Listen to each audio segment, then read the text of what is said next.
Hello warriors, my name is Khan और ये है आपका अपना यूट्यूब चैनल मैडम खान। तो इस चैनल पे आपको दृष्टि की मंथली मैगज़ीन कवर कराई जा रही है जो कि है नवंबर की। और इस कड़ी में पॉलिटी की सारी वीडियोस हो चुकी हैं, इकोनॉमिक्स की भी सारी वीडियोस हो चुकी हैं और आईआर का एक लेसन हो चुका है और आज उस कड़ी में दूसरा लेसन। और लास्ट वीडियो में हमारे आईआर का भारत चीन सीमा विवाद हो चुका है और इस वीडियो में G20 शिखर सम्मेलन के बारे में पढ़ेंगे। तो चलिए स्टार्ट करते हैं। चलिए देखते हैं इससे जुड़े हुए जो प्रमुख बिंदु हैं वो क्या हैं। पहला है थीम, वसुदेव कुटुंबकम इस बार का थीम है जिसका अर्थ होता है वन अर्थ, वन फैमिली और वन फ्यूचर। तो इस शिखर सम्मेलन के अंत में G20 द्वारा सर्वसम्मति से न्यू दिल्ली लीडर डिक्लेरेशन को अपनाया गया। तीसरा पॉइंट है कि अफ्रीकी संघ की सदस्यता, इसमें अफ्रीकी संघों को सदस्यता दिलाई गई है। तो शिखर सम्मेलन के दौरान अफ्रीकी संघ यानी AU को G20 के समूह के 21वें सदस्य के रूप में शामिल करने की घोषणा की गई है। चौथा पॉइंट यहाँ ये है कि वैश्विक जैव ईंधन गठबंधन, यह भारत के नेतृत्व में शुरू की गई एक पहल है जिसका उद्देश्य जैव ईंधन की स्वीकार्यता को बढ़ावा देने के हेतु सरकारों, अंतर्राष्ट्रीय संगठनों और उद्योगों का गठन विकसित किया गया है। इस पहल का जो उद्देश्य है जैव ईंधन को ऊर्जा परिवर्तन के एक प्रमुख घटक के रूप में स्थापित करना और रोजगार सृजन एवं आर्थिक विकास में योगदान देना। ये भारत में मौजूदा जो प्रधानमंत्री जीवन योजना, sustainable alternative towards affordable transformation, सतत और गोबर्धन योजना जैसे जैव ईंधन कार्यक्रमों को गति देने में मदद करेगी। नेक्स्ट पॉइंट ये है इसमें कि जलवायु परिवर्तन, G20 देशों ने 2030 तक नवीकरणीय ऊर्जा को 3 गुना करने की प्रतिबद्धता व्यक्त की है। हालांकि वैश्विक स्तर पर कार्बन उत्सर्जन को कम करने की प्रतिबद्धता के बावजूद इस शिखर सम्मेलन के दौरान कोयला या जीवाश्म ईंधन के उपयोग को चरणबद्ध तरीके से चलन से बाहर करने पर कोई समझौता नहीं हो सका। चौथा है इसमें कि भारत मध्य पूर्व infrastructure corridor, India middle east infrastructure corridor और IMEC।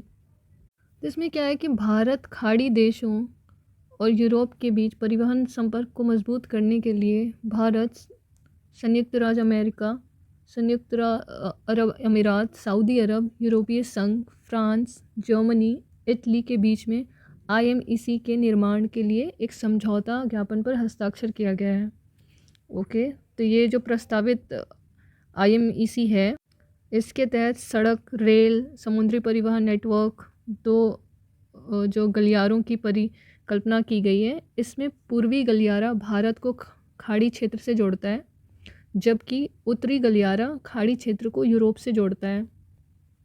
तो आप यहाँ पे देख सकते हो कि यहाँ से भारत से UAE, यहाँ से सऊदी अरेबिया मिल जाएगा, यहाँ सऊदी अरेबिया, फिर आपको जॉर्डन यहाँ पे है और इज़राइल भी यहाँ पे, और यूरोप तक जो पहुँचने का रास्ता है ये रहा आपका यूरोप। तो यहाँ से माल ढुलाई के परिवहन को सुगम बनाया जाएगा। संचार, यहाँ पे क्या है कि प्रतिभागी देशों ने IMEC के समानांतर विद्युत और डिजिटल कनेक्टिविटी बढ़ाने हेतु केबल बिछाने, स्वच्छ हाइड्रोजन निर्यात के लिए पाइप बिछाने की इच्छा भी व्यक्त की है। और खाद्य सुरक्षा से संबंधित क्या किया इन्होंने कि G20 देशों ने भूखमरी, कुपोषण को ख़त्म करने के लिए अपनी प्रतिबद्धता व्यक्त की है। तो इसके लिए वो क्या करेंगे, तो G20 के देश खाद्य सुरक्षा से की जो चुनौतियाँ हैं उससे निपटने के क्रम में ब्लैक सी ग्रेन पहल BSGI को शीघ्र ही पुनः शुरू किए जाने का सुझाव दिया गया है। तो इसके अंतर्गत क्या है, तो ये क्या है BSGI, तो इसके अंतर्गत ब्लैक सी ग्रेन इनिशिएटिव यानी कि काला सागर अनाज पहल। तो इसमें क्या हुआ था कि जब रूस और यूक्रेन के बीच जुलाई 2022 में जो ब्लैक सी है वहाँ से अनाज पे पहल का साइन हुआ था। तो इसमें ये हो गया कि यानी समझौता हुआ था। ये समझौता जो है तुर्की के इस्तांबुल में साइन हुआ था और इस समझौते के तहत काला सागर के जो बंदरगाहों से यूक्रेन के लिए जो अनाज और बाकी कृषि उत्पादों के लिए जो निर्यात जो थी ना वो मंजूरी मिली थी। तो ये पहल की जो शुरुआत थी वो 120 दिनों के लिए ही प्रभावी बनाई गई थी। तो इसलिए इसको पुनः शुरू करने के लिए यहाँ पे बताया जा रहा है। तो ये है ब्लैक सी और यहाँ है रशिया और ये है यूक्रेन और ये बैस्पोरा स्ट्रीट है और ये क्रीमिया है जिस पे रशिया का ही अधिकार है। तो ये कनेक्टिविटी दुनिया से कनेक्शन का यहाँ पे ब्लैक सी से बाहर निकलने का यही रास्ता है। तो यूक्रेन के लिए जो मेरिटाइम लाइंस हैं, जो समुद्री रास्ता है, वो यही है। तो आप यहाँ पे देख सकते हो कि ब्लैक सी से कौन कौन से जो कंट्री हैं वो जुड़े हुए हैं। तो रशिया है, यूक्रेन है, मोल्डोवा है, सॉरी क्रीमिया मैंने यहाँ कह दिया, क्रीमिया यहाँ है, सॉरी रोमानिया है, बुल्गारिया है, तुर्की है, जॉर्जिया है और इसे बैस्पोरा स्ट्रीट कहते हैं। और ये जिस ब्लैक सी से निकल के जहाँ पहुँचती है उसे सी ऑफ मरमोरा कहा जाता है, जिसके बाद वो आगे बढ़ करके मेडिटेरियन जो सी है वहाँ पे जा कर के मिल जाती है। वाराणसी में आयोजित G20 मैक्स बैठकों के दौरान अंतर्राष्ट्रीय बाजरा और अन्य प्राचीन अनाज अनुसंधान पहल और महर्षि एक पहल की गई जिसे महर्षि कहा गया है। इस महर्षि का क्या अर्थ है कि international millets and other ancient grains research initiative, जिसे महर्षि कहा गया, इसे लॉन्च किया गया है वाराणसी में आयोजित जो G20 मैक्स है उन बैठक में। ये आप ध्यान रखिएगा। महर्षि पहल का उद्देश्य क्या है? तो उद्देश्य है अंतर्राष्ट्रीय बाजार वर्ष 2023 और उसके बाद की अवधि के दौरान अनुसंधान सहयोग को आगे बढ़ाना, बाजरा एवं अन्य प्राचीन अनाजों के बारे में जागरूकता को बढ़ाना। इसके तहत आप देख रहे होंगे बहुत सारे स्कीम्स लॉन्च किए गए हैं और उसके लिए बहुत सारे जागरूकता अभियान शुरू किया गया है।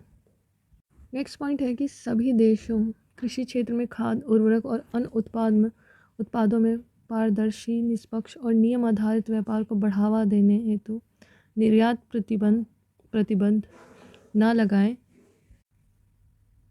WTO नियमों के साथ तालमेल बिठाने के साथ अधिक पारदर्शिता के लिए कृषि बाजार सूचकांक प्रणाली AMIS और पृथ्वी अवलोकन वैश्विक कृषि निगरानी समूह जियोग्लैम को मजबूत करने के महत्व पर जोर दिया गया है। तो ये एम्स और जियोग्लैम क्या है ये देख लेते हैं। तो कृषि बाजार सूचकांक प्रणाली यानी कि एग्रीकल्चर मार्केट इंफॉर्मेशन सिस्टम, इसमें क्या होता है कि खाद्य बाजार की पारदर्शिता और खाद्य सुरक्षा के लिए नीति प्रक्रियाओं को बढ़ाने हेतु एक अंतर एजेंसी मंच है। ठीक है, नीति प्रक्रियाओं को बढ़ाने के लिए।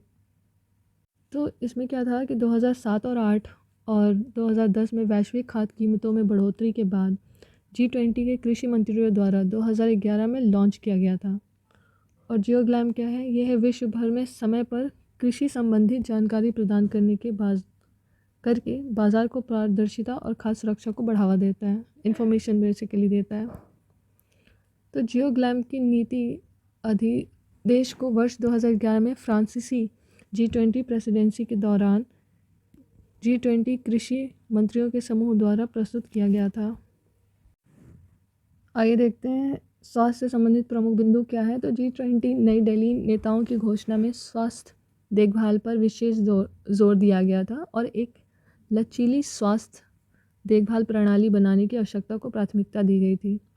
तो भारत की G20 अध्यक्षता ने आधुनिक चिकित्सा के साथ साक्ष्य आधारित पारंपरिक चिकित्सा पद्धतियों के एकीकरण पर जोर दिया है। आधुनिक और जो पारंपरिक चिकित्सा है उन दोनों के पद्धतियों पर उनके मतलब एकीकरण पर जोर दिया है। इसके तहत एक स्वास्थ्य दृष्टिकोण अपनाने पर जोर दिया गया है। वन हेल्थ जो रोगाणु धीर प्रतिरोध से निपटने पर विशेष ध्यान देने के साथ एक ही तंत्र के भीतर जानवरों, पौधों और मनुष्यों में बीमारियों को ट्रैक कर सकता है। ये तो बहुत अच्छी बात है। G20 शिखर सम्मेलन का महत्व क्या है? तो पहला है ग्लोबल साउथ का प्रतिनिधित्व।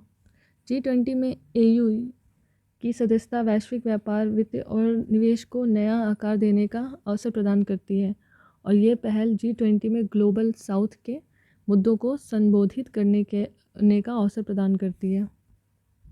यहाँ AU का तात्पर्य है अफ्रीकन यूनियन। साथ ही वर्तमान में अफ्रीकी जो महाद्वीप है और पश्चिमी देशों के बीच तनाव को कम करने में ये सहायक हो सकता है। ध्यान देने वाली बात यहाँ पे ये है कि पहले अफ्रीकी संघ से केवल दक्षिण अफ्रीका ही G20 समूह का सदस्य था। केवल दक्षिण अफ्रीका ही G20 सदस्य जो समूह का था वो सदस्य था। तो यहाँ पे ये चीज़ ध्यान देंगे।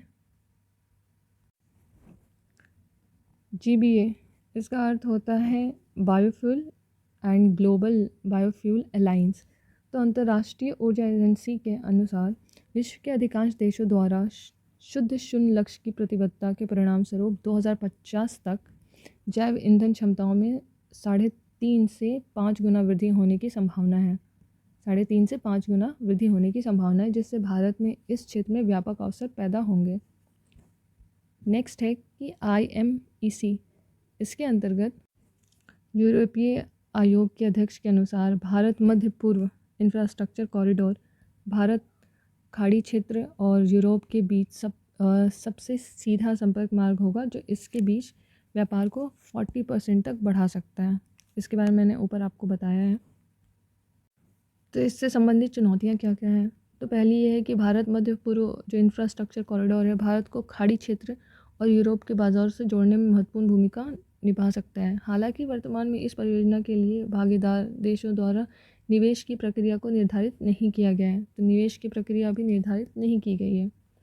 दूसरा पॉइंट है यहाँ पे कि इसके अतिरिक्त परियोजनाओं में शामिल देशों के बीच आपसी मतभेद इसके कार्यान्वयन में एक बड़ी बाधा बन सकते हैं। मतलब जो आपसी मतभेद है ये पॉइंट 2 है, ये निवेश वाला पॉइंट 1 है। तीसरा है रूस यूक्रेन तनाव के मुद्दे पर भारत और पश्चिमी देशों के बीच मतभेद और भारत एवं कनाडा के बीच हालिया राजनीतिक गतिरोध G20 के तहत चिन्हित विकास योजनाओं के कार्यान्वयन में एक बड़ी बाधा बन सकती है। तो ये आपने देखा था कि कनाडा के साथ कुछ रिश्ते खराब हुए थे एक मर्डर केस को लेकर के, और रूस यूक्रेन के तनाव के मुद्दे तो चल ही रहे हैं। अगला है अन्य G20 देशों की तुलना में भारत की प्रगति। 2022 तक भारत के प्रति व्यक्ति जो GDP है वो $2,388 थी, जो कि समूह के अन्य देशों की तुलना में सबसे कम है। सबसे G20 के देशों में जो सबसे कम है प्रति व्यक्ति है। नेक्स्ट है शिशु मृत्यु दर। इसमें 1990 में भारत शिशु मृत्यु दर में 88.8 थी, जो कि वर्ष 2021 में घटकर 25.5 हो गई। हालांकि इस क्षेत्र में भी भारत G20 देशों की सूची में 19वें स्थान पर है। तो ये आप आंकड़े याद रखेंगे, कहीं पुट करने के काम आते हैं और ये कभी कभी घुमा करके पूछते हैं। राजनीति में महिलाओं की भागीदारी। भारत की संसद में महिलाओं की जो हिस्सेदारी है वो 1998 में 8.1% से बढ़ करके 2022 में 14.9% हो गई है। हालांकि G20 देशों सऊदी अरब को छोड़ करके और यूरोपियन यूनियन की तुलना में भारत की रैंक 1998 में 15वीं से घटकर वर्ष 2022 में 18वें स्थान पर आ गई है। अब पर्यावरण से संबंधित चुनौतियाँ क्या है कि पर्यावरण अनुकूल ऊर्जा स्रोतों को अपनाने में भारत की प्रगति अपेक्षाकृत धीमी रही है और वर्ष 2015 में नवीकरणीय ऊर्जाओं से केवल 5.36% बिजली उत्पन्न हुई है और 20 देशों में 13वें स्थान पर है भारत। हालांकि वर्ष 2023 में ये बढ़ कर के लगभग 12% पर पहुंच गया है। चलिए देखते हैं आगे की राह क्या हो सकती है। तो G20 समूह के तहत द्विपक्षीय मुद्दों के समाधान के बजाय सदस्य देशों के साझा विकास के लिए मिलकर कार्य करने पर विशेष जोर देना चाहिए। तो साझा विकास एक पॉइंट यहाँ पे आ गया। भारत को G20 के अन्य देशों की तुलना में अपनी स्थिति में सुधार करने के लिए ऐसी नीति पर ध्यान केंद्रित करना होगा जो सुनिश्चित करे कि आर्थिक विकास समाज के सभी वर्गों तक पहुँचें तथा ग्रामीण विकास और कौशल वृद्धि कार्यक्रमों के लिए लक्षित योजनाओं पर भी विशेष जोर देने की आवश्यकता है। तो आइए देखते हैं इससे संभावित प्रश्न क्या हैं कि G20 समूहों के 18वें शिखर सम्मेलन की प्रमुख उपलब्धियों पर प्रकाश डालिए और तथा इस समूह की अध्यक्षता के दौरान ग्लोबल साउथ के देशों के मुद्दों को वैश्विक मंच पर उठाने में भारत की भूमिका की समीक्षा कीजिए। तो thank you so much for this article to listen.